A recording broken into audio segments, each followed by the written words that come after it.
We're here in Clovis, California, just finished installing a Bradford White 50-gallon natural gas water heater. And starting at the top here, we've got new adjustable 90s coming down for vent pipe, and then existing piece of pipe right here screwed to the draft diverter, which comes with the unit. With the top here, we abandoned all the old copper fittings and valves that were up here. Brass valve, gate valve was up here.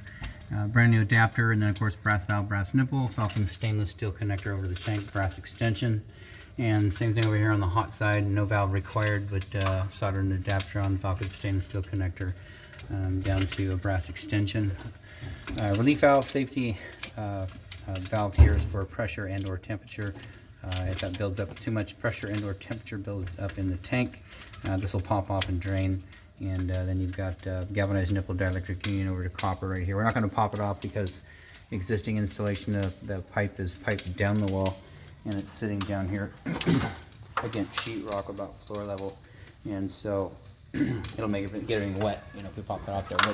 But that rarely have we seen these go off. I mean, sometimes they do fail, but it's, you know, years and years and years and years, and so that's just a safety feature. At the tank upper third, you've got the adjustable straps, and then the lower third, you've got the adjustable straps.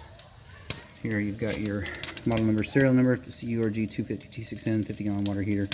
And if you go to bradfordwhite.com and give me your full name, street address, all that, your contact information, and get that model serial number to them, they'll get your warranty going on the product. And then down here, brand new gas shutoff valve, and then a corrugated stainless steel gas connector. It's coated with a coating there over to the burner assembly. So anyways, we got this lit. You can see here right on hot, and that guy is approximately 120 degrees. So don't turn it up. If you've got something going on in the home where you're not getting hot water to the fixture, more than likely it's a cartridge in a single handle faucet or something else going on inside the home. But right now this is going to produce 120 for the whole home. You can see right here scalding risk increases with hotter water. If you do decide to turn it up, just be mindful of that.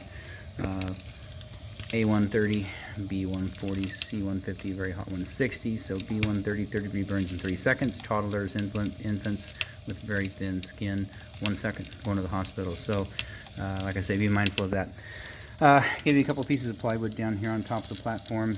It was just a little dug in. There's an old ring platform sitting on your old water heater that was dug into sheetrock. A little bit of damage around the perimeter, but not bad. We've seen them completely desaturated and molded and whatnot, but we wanted to give you a solid base, so a couple pieces of 1/2-inch OSB board right here to sit on. And so everything's tied back in. Water heater's lit. The burner's going. Should have water in about 2 hours. Outside of that, this installation is done.